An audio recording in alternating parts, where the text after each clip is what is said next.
Friday the 13th. I will never forget about that date. Hello there everyone, my name is HABIBIE FAUZAN HENDRIANSYAH and I am from Mandua, Samarinda, East Kalimantan. Now, I'm not going to have my fun tone like I used to because the story that I'm about to tell is pretty dark. So throughout the whole story again, I am going to be the first person, so do mind that. It is called The Children Collector. So sit back, relax and grab some snacks. Go get yourselves some spaghetti with meatballs, wash it all down with soda gambira. With all that being said, enjoy the story. It all started at a graveyard. Every year I visit my father's grave in the Veterans Cemetery. He was a war hero, or so I was told. He died when I was 5, so I hardly even remember about him. Last weekend, Friday the 13th, I knelt to place flowers there and opened my mind to the clear, fresh air. I was alone except for these 2 young girls around 10 years old maybe at the first glance. They were visiting, the adjacent grave there. I heard them talking softly with the lady like a whisper, but I didn't really pay any attention to it because I was too focused, I didn't notice until I started down the hill that the 2 children were leaving alone. I thought like that lady was their mother, but no.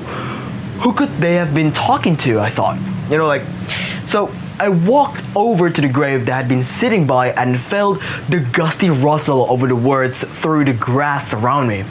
It was getting stronger and stronger, like I can feel it. And I swear it was coming straight from the ground. The gravestone was Dory Malthusas.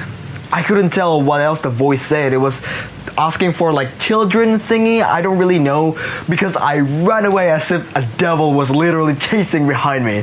But I remembered her voice, I remembered the characteristic. In my head, when I arrived at my house, all I thought was just, maybe the kids just buried a walkie-talkie as a joke. Who knows? A lot of possibilities could happen there. But then, I saw the news that sent shivers down my spine. 2 girls, ages to 9 and 11, were found dead in the same cemetery as I was there before. Their throats were cut from the front. Their names were Rachel and Elizabeth Malthusas. Malthusas? Dory Malthusas? So, in a curiosity, I'm going back to the cemetery this weekend. If the voice talks to me again, I swear I'm going to answer it this time. So, like I said, I returned there to the grave of Dory Malthusas yesterday morning. And, arriving there, I said to Dory, hello Dory. If you are present, speak. If you don't, then give me signs. Please. Audience, first off, I felt like I needed talking to a grave, right? And second of all, stupid me, I was expecting for a response. But audience, do you know what? The wind suddenly rushed through the grass on the hill like a crashing wave. It kind of whistled between the bare headstones. I didn't know where it was coming from, but it almost sounded like a giggling child. Then I heard the voice of a little girl wanting to play. The conversation carried on. I heard a woman's voice afterwards. Then, you see, you shall play, my little darlings. I will give you everything you ever wanted, my beautiful children. Wait, that noise, that voice, I heard that during my last visit. So I assume it was Doris talking to, her children. And to that, the mother replied again because the children wanted a company. So she then said again, "It's okay, my little darlings. I will bring you all your classmates in school, so you can stay with me forever and never be lonely. Do not worry, my beloved child." Wait. Bring the children? That could only mean one thing, right, audience? killing everyone.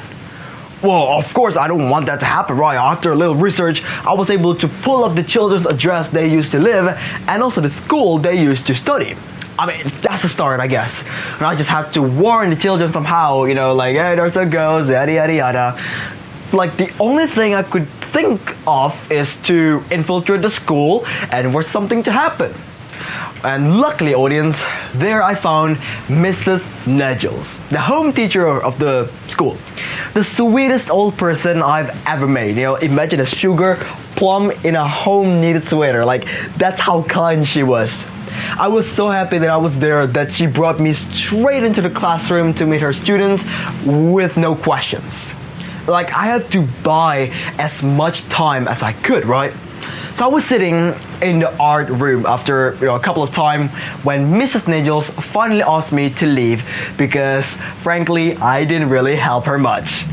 Well, I started packing up my things, but then that's when I heard the Malthusa girls. They were screaming. Come my little friends, come play with us. Mommy, can we paint with them too? Can we play with them?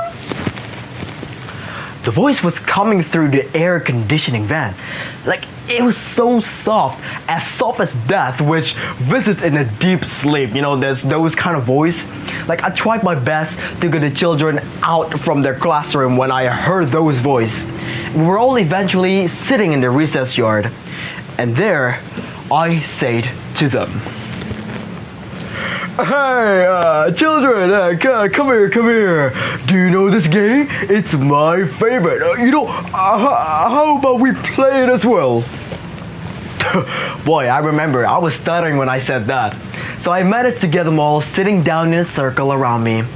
And that is when the little girls kept screaming again and again. Look, I want to play more. I want to play with them. Whoa, the voice was getting louder and louder, audience, and it kind of distorted, actually. The kids were looking in all kinds of directions, like they were trying to find where it was looking from. In a panic, I tried to calm them down.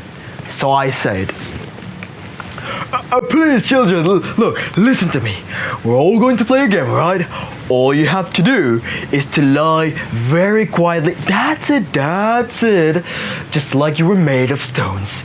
Remember, don't even blink, don't even breathe, and whatever you do, don't tell them you're playing a game. The children were all lying down. Their eyes were closed, like at least if they were to die right now, they wouldn't see it coming, right? The Malthusa girls were screaming over and over again, wanting to play with the kids. But the good thing is, all the children were willing to play my stupid game. They were all quiet. And finally, the little girls said, Mommy, they're boring. You know what? Let's go back to the park. It's a lot better than here. And to that, audience, the mother replied, well, yes, of course, my little darling. Let's go to the park again. Let's go see the ducks. And afterwards, the voice disappeared. And since then, I became the teacher. And whatever happens, I'm not going to leave the school because I am ready. If they were to come back, I'm going to play with the students, playing Don't Move, Don't Blink, just like a stone. The end. So, ladies and gentlemen, the very simple lesson that we can pick is, well, basically, if there is an obstacle, there will always be a chance, an opportunity for us to survive. Just like in the story, where the main character just, tries his best by, creating his stupid game to, survive, to save all the children. So remember that lesson, okay, audience? Well, I think that is all my time. That, ladies and gentlemen, is the story about the captured children, or the children capture. Thank you so much for your attention. Stay healthy and stay safe, everyone.